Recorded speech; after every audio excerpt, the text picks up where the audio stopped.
un seul verset peut t'élever. C'est-à-dire, un seul verset peut changer la condition de ta vie de souffrance pendant 30 ans. Un seul verset peut arrêter ça. Quand ce verset devient une lumière dans ton esprit. C'est pourquoi je vous ai toujours dit qu'un culte secret, parce que c'est spirituellement qu'on va t'apporter des éléments de bénédiction. Si tu n'es pas préparé, que tu viens t'asseoir, tu es quitté au travail, tu viens t'asseoir, même tu es quitté au travail, dans le bus ou bien dans le car, tu peux parler avant d'arriver ici. Écoutez très bien, ne lisez pas dans vos Bibles, écoutez-le, levez les yeux, regardez-le, et puis il va faire la lecture. Nous avons le même esprit de foi exprimé dans cette parole de l'Écriture. J'ai cru, c'est pourquoi je parlais. Aussi, nous croyons et c'est pour cela que nous parlons. Est-ce que vous comprenez ça? Comme nous avons le même esprit de foi, bien, comme nous avons le même esprit de foi, ça veut dire quoi? Comme nous vivons par la foi, l'apôtre Paul dit, nous ne vivons pas par la vue, mais nous vivons par la foi. La vie chrétienne est une vie de foi. Moi j'ai toujours dit, ceux qui traversent les situations et puis sont attristés, sont abattus, ce sont les gens qui n'ont pas de foi en Dieu. Ils ne croient pas que la situation là, c'est vrai, elle est difficile, mais Dieu va m'enlever dans ça. Il a fait en sorte que les lions ne mangent pas Daniel. Moi mon problème c'est quel problème que Dieu va me faire sortir de ça. C'est pas la foi. Or la Bible dit la foi vient de ce qu'on entend.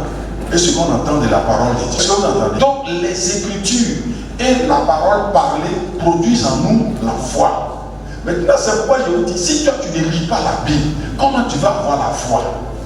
Si toi, tu viens au culte comme tu veux, comment toi tu vas avoir la foi? Parce que c'est avec la foi est la monnaie d'échange dans le royaume. C'est avec la foi que tu rentres en possession des bénédictions de Dieu pour toi. Le triomphe là, vous voyez qu'il est en train de parler de foi. Le triomphe est déjà établi. Mais j'entre dans le triomphe par la foi. On va expliquer comment ça se passe. Il dit, comme nous avons tous, comme nous avons le même esprit de foi qui est exprimé dans cette parole de l'Écriture. J'ai cru. C'est pourquoi j'ai parlé. J'ai cru. C'est pourquoi il dit quoi? Je crois. Puis j'ai cru.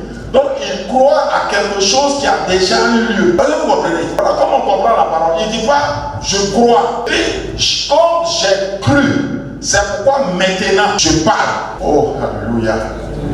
La parole est très intéressante. Souvent je la médite comme ça et puis je lis seul. Je ne peux pas lire je ne peux même pas lire 5 versets sans que Dieu me parle. C'est pas possible. Je suis illuminé, je suis illuminé, je suis illuminé. Je reçois la lumière, je reçois la lumière. Et puis il dit, nous aussi, nous croyons. Et c'est pour cela que nous parlons. Ce à quoi tu as cru là, nous aussi on croit à ça. C'est quoi nous aussi. Il est en train de dire quoi? C'est pas n'importe quelle chose. Quand la Bible dit par exemple que nous avons tout pleinement en lui. Dieu ne parle pas des vêtements. Quand il dit tout, vous voyez le matériel. L'argent, j'ai tout pleinement en lui. Je vais avoir des voitures. Non, c'est pas de ça il parle.